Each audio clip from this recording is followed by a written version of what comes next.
Hey y'all, it's Crystal. Welcome or welcome back. Thanks so much for stopping in. We're going to do a weekly update for my reading this past week. And I'm just going to get into it. So it's, let's just get into it. All right. I'm a little distracted right now. But I want to start out with a book that I forgot to talk about last week because I forgot about it. I don't write it down in my book. I'm not going to remember it. So I did finish The Ghost That Ate Us by Daniel Krauss. I had I got an ARC from NetGalley for that one. So thanks again to NetGalley and the publisher for that. And I was kind of excited about this one. And I'm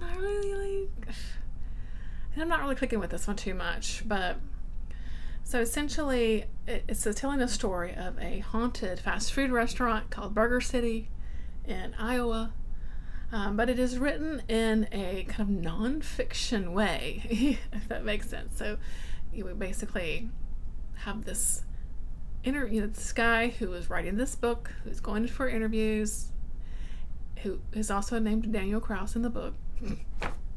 And he's going around interviewing people that were like at the time that were working at Burger City, and the haunting took place I think like 2016, I think it was. And so he's like, a few years later, he's 2020, he's going around interviewing people, trying to put the story together, like what really happened, all that stuff. And it's a kind of a slow build. We really learn as we are meeting all of these different people, kind of what had actually happened, right? And I don't know. I don't know. I didn't end up loving this one. Like it was fine, you know what I mean? But yeah, it didn't do it all that for me. It was honestly at times it felt really slow at times, and I don't know. I had a kind of hard time getting into it, and I was wanting to get to the spooky stuff. It took for a long time, I felt, to get to the spooky stuff. And I don't mind a slow burn. I usually enjoy a slow burn.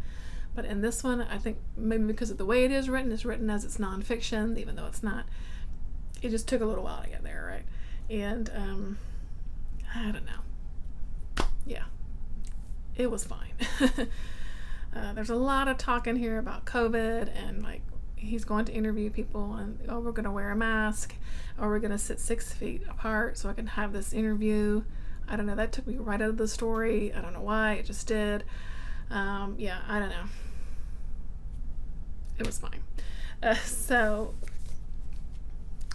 don't know what else to say. So I did finish Close Range finally though by Annie Proulx. This was my short story read for the month in honor of June on the Range, of course, where we're reading Westerns this month. And you guys, I loved these stories. I blah blah blah. I'm speechless, right? It's just absolutely beautiful writing. Annie Proulx, the lady can turn a phrase, you know what I'm saying? She has a wonderful writing style. It gives you a wonderful sense of place. You really can feel the atmosphere of these stories. Like you can feel Wyoming, or some places, or when a guy travels to Texas or whatever, but Wyoming primarily. These are her Wyoming stories. You can feel the expanse of the land. You can feel the tension of a guy, doing a bull riding. I don't know. And the characters were very interesting, very complex, and the different stories. I mean, every story was really different, of course. But I'm telling you, really beautiful writing, absolutely stunning. So, if you've not read Annie Proux's short stories, they were fantastic. I thought I'd read one little sort of opening, like, paragraph to a story. So this story is called The Bunchgrass Edge of the World.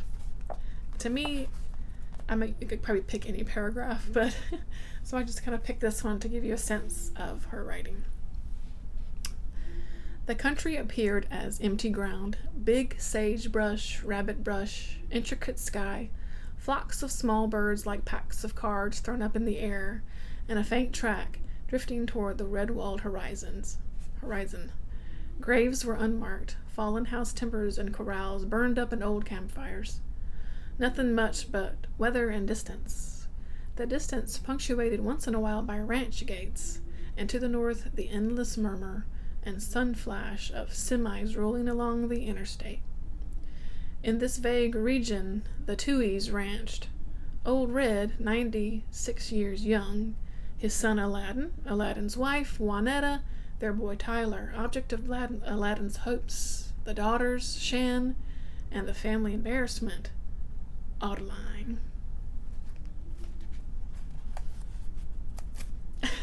I don't know. I think it's wonderful. And several of the stories in here are really digging into family and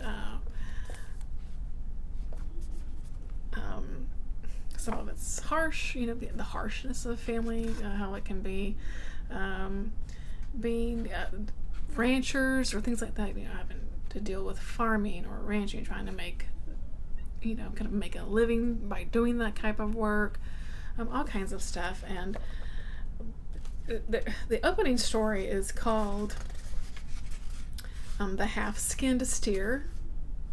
It's phenomenal. It actually has like a horror tinge to me, because there is this like half-skinned steer that is in the story.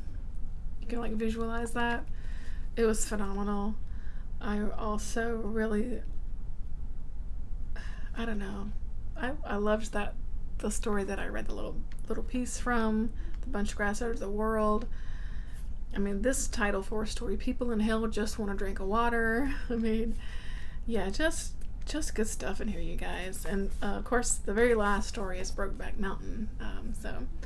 And that was beautiful. It's a beautiful story. Oh my gosh. Yeah, big fan of Close Range. Absolutely wonderful. So highly recommend. Highly, highly, highly recommend. And I gotta get on reading some more Annie Proulx for sure. I know I read Shipping News, years ago. I couldn't take what it was about though. That was a long time ago. So I gotta dig into more Miss Proulx here, because she's good stuff. So yeah, loved that. 5 stars. Faux show. At least 4.5, right? What else? I finished The Ruins by Scott Smith. Perfect summertime read. This was the book club pick for Brad Proctor's Spinebreakers book club. Say that 10 times fast. And yeah, perfect summertime read. I think a lot of people have read this one already, or at least know the story, but we got this group of friends. It's like 2 couples essentially that have gone to Mexico for like a few week vacation. It's the summertime, and one thing leads to another, and they end up going to the kind of more rural area of Mexico to look for someone that's gone missing. And lo and behold, they get themselves into a predicament. Yeah. This was fine. It was fun reading it. I think it's a little too long, honestly. This is just the mass market paperback, and it's a little over 500 pages. Like, that's a little much. That's a little much, I think. The couples in here, I mean, they're annoying. I think they're supposed to be annoying. They're like annoying tourists, right? But there were some good horror elements though, some good body horror stuff. I think it's definitely a good, fun summer read. So if you've not read it yet, I think it's worth your time. And it's a fun one. Yeah. Maybe 3.5 stars. Yeah. Let's see. So after finishing The Ruins, I did finish White Oleander by Janet Fitch.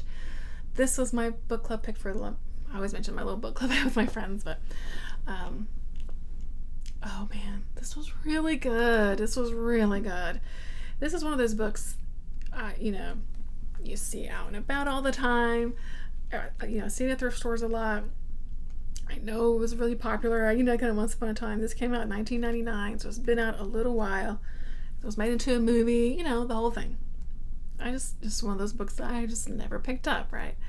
And oh man, this was so good. So we are following Astrid, who when we first meet her, she's quite young. I'm gonna say like 13 or something like that. Can't remember now, but she's a young teenager, we'll say. And she lives with her mom, who is just kind of, she's a poet, but kind of I don't even know, like free spirit kind of person.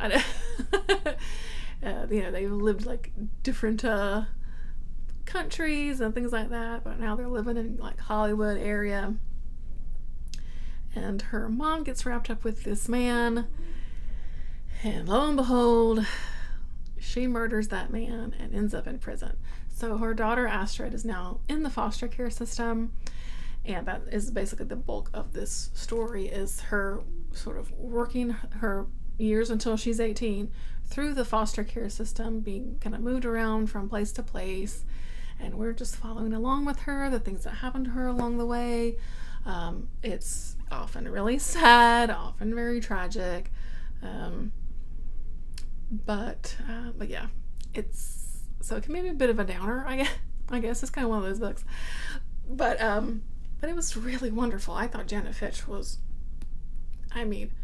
absolutely, really beautiful writing here. Very just beautiful descriptions. Again, kind of like Annie Proulx, really gave you a good sense of place. Like you could really feel where you're supposed to be. The characters are very complex and interesting. And then, it's a coming of age story, right? So we're following Astrid as she's growing up and learning things about herself, learning things about her mother, finding her way in this world, that whole thing. And, this was really good. Really, really good, you guys. So I would say, if like me you hadn't read it yet, then yeah. So I have marked one line here. Let's see what I remember. They were too young and undamaged, sure of themselves. To them, Pain was a country they had heard of, maybe, watched a show about it on TV, but one whose stamp had not yet been made in their passports. Where could I find a place where my world connected to theirs? So she's definitely put into some foster care situations that are less than ideal. Yeah, she goes through it in this book. I'm going to be really honest, so I would say brace yourself for that. But also gorgeous writing, beautiful story. Yeah, it's good. So 4.5 stars for me. I would like to say that the R word was mentioned in here maybe like 3 or 4 times. So just an FYI. It's just something that I like to personally know.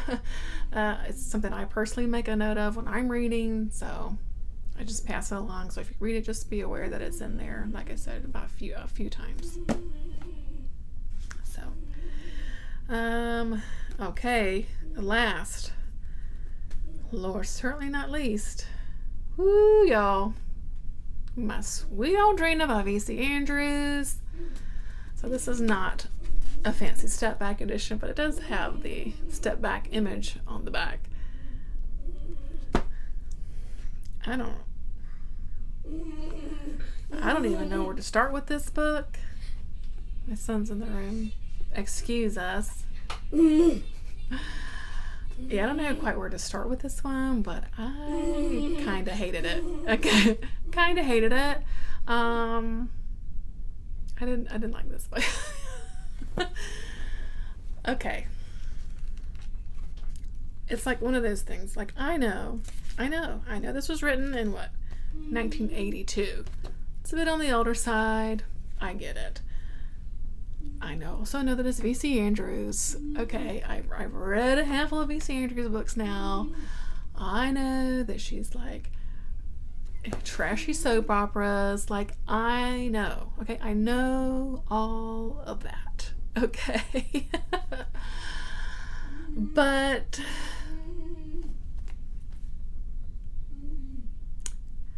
this book has absolutely despicable freaking language when it comes to disability. It is kinda gross. We've got several disabled characters several, at least a couple, at least two disabled characters in this story. I don't even know. I'm gonna take a small break. Okay, sorry for any camera change. I had a thing.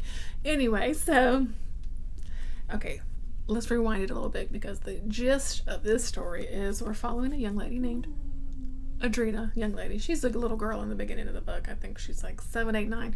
I don't know. We don't really even know, because she doesn't really know how old she is.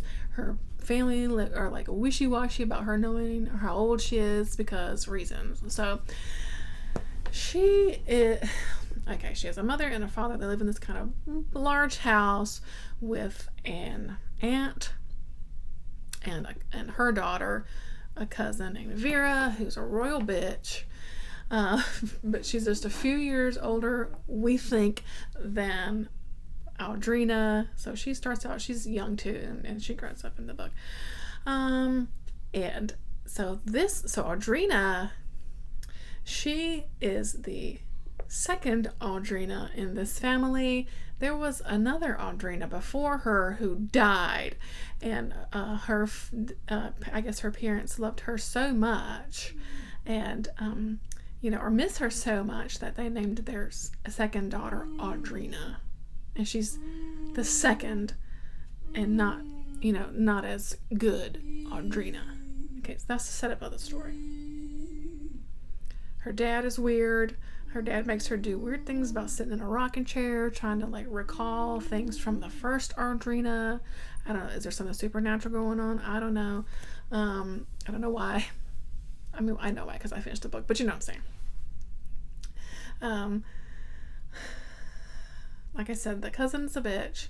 She hates everyone in the house because she's petty and vindictive. She was not a nice character. I don't even know, y'all. Like I said, let me just vent about this book. Okay, there are two disabled characters in this book. One is a physically disabled woman. She has lost 2 of her legs, from like the knee down or so. And, so she's not very mobile and things like that. Several instances where people are like physically like aghast by the sight of her like stubs of her legs, because that's the most awful thing, right? Okay, whatever, fine. Later in the book, look, I don't know if y'all want some spoilers or not, whatever. This book's from 1982, okay? So Audrina's parents have another little girl later on in the book named Sylvia, who very obviously has an intellectual disability, or like something's going on, right? She doesn't walk very well, and she doesn't talk. She's like learning to talk until she's like way older, that kind of thing.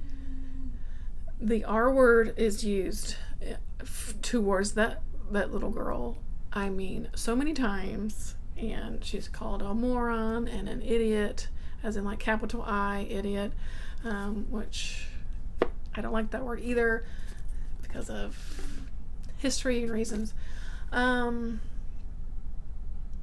It's very despicable.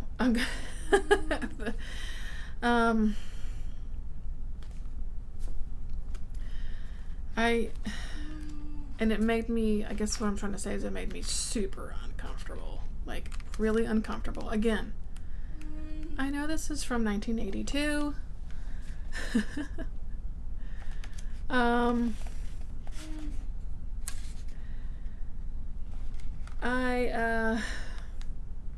know, you know what I mean? Like, I know the language is different.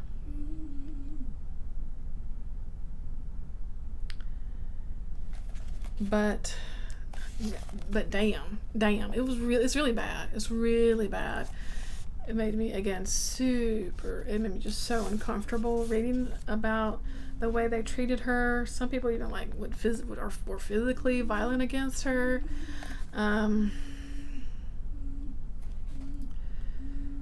It's not good. I don't know. I didn't even mark anything because I just was like, I don't know. If you're going to read this book, I just say prepare yourself for that. If that is the kind of thing that bugs you like it does with me, I know some people can look over that, and that's fine. I'm not like, there's no shade or anything. Like, if you're, if you like this story, okay, fine. I'm not bashing anyone, but for me personally, with who I am, I did not like this book at all. I didn't like the language in this book. I didn't like anything there. Okay, V.C. Andrews also has weird sexual things in her books, a lot of her stories. A lot of victim blaming here in the case of sexual assault and even rape. A lot of this sort of what's the word, like being submissive to a husband in a sexual way, even if like you don't want to. Ugh, gross. It's not good, you guys. This is not a good one. It's not for me. As always, this is just my opinion. For me, this wasn't a fun, trashy V.C. Andrews books like the previous ones I read. Like it, soap opera, like fun stuff. It is not good all the way around for me. So that's just my opinion, of course. But I got a lot of V.C. Andrews books, and I'm gonna read them because I'm so interested. I'm still interested.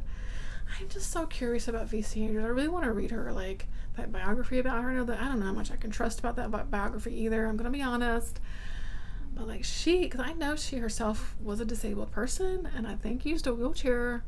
I wonder if she got a lot of crap from her family for being disabled. Or I don't know.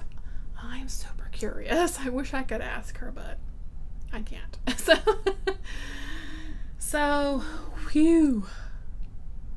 My sweet Audrina, no thank you. But I had some hits this week, so yeah. I don't know what else to say. I'm like exhausted mentally from my sweet Audrina. Okay, so I still have in progress. I'm still making my way through The Daughter of Dr. Moreau. I actually didn't read too much of that this week. That's okay. This, of course, is the Scary Sleepover weekend, and so I'm looking forward to reading and watching some things for that. And it's my son's birthday this weekend, so we're going to have some fun there. It's going to be a fun weekend, even though the world is on fire. But yeah, I think that's it. I've rambled. I'm sorry. I'm just in a mood today. So, speaking of world on fire, I'm here in the U.S., and of course the Supreme Court threw down the gauntlet today for Roe v. Wade, and I just want to hold some space here for people if needed. If you're angry, if you're sad, if you're frightened, I am with you, right there with you, absolutely terrified and really angry. Reach out to me if you need to. You can find me maybe on Instagram. I'm FiberArtsy there also. If you need to send me a message, if you just need to talk, find me. I'm on the Discords. You can do private messaging there if you need to. I'm holding space for you. Yeah, so I'm going to end it there. Hope you had a good week. Let me know what you got into for the week. Oh, we finished watching Obi-Wan. It was amazing. Star Wars Dude Bros can suck it. All right. Bye, guys.